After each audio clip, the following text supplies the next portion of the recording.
Why, when and how to prune pieris for better growth. Do you want your pieris to grow healthier, fuller and more vibrant? It all starts with the right pruning.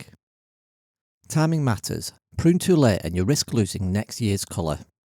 Skip pruning altogether and leaf spot can quickly take over. With just a few simple cuts you can shape your pieris beautifully and boost fresh new growth. Pieris shrubs are popular in UK gardens because they're hardy, low maintenance and naturally attractive. But a little pruning goes a long way in keeping them healthy and looking their best. What you will learn today. 1. Why pieris plants benefit from pruning. 2. When to prune for best results. 3. How to prune, a step-by-step guide.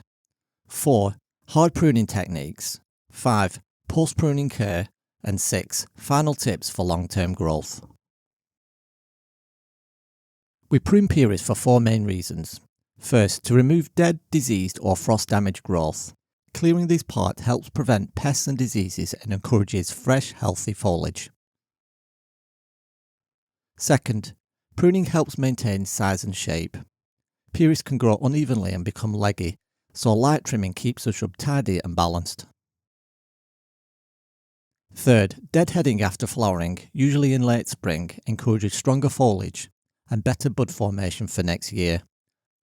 And finally, pruning improves air circulation, reducing the risk of mildew, rust and aphids. Timing is key. The best moment to prune pieris is right after flowering in spring or early summer. Pruning too late, especially after August, encourages tender new shoots that will be damaged by winter cold. If you're doing a hard rejuvenation prune, expect fewer flowers the following year, but the shrub should bounce back with fresh, vigorous growth.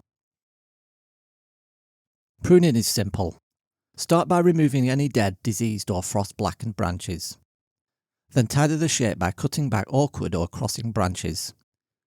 If the shrub is overgrown, you can cut it back by half or more. Pieris responds well to hard pruning. Avoid cutting the main trunk unless you're reducing height and try not to remove developing flower buds. After pruning, give the plant a boost. In spring, add well-rotted manure or leaf mould to enrich the soil, and mulch in winter to protect the roots, and feed container-grown pieris with an organic liquid fertiliser. With just a little yearly attention, your pieris will reward you with vibrant foliage, healthy growth and a beautifully shaped shrub that stands out in your garden.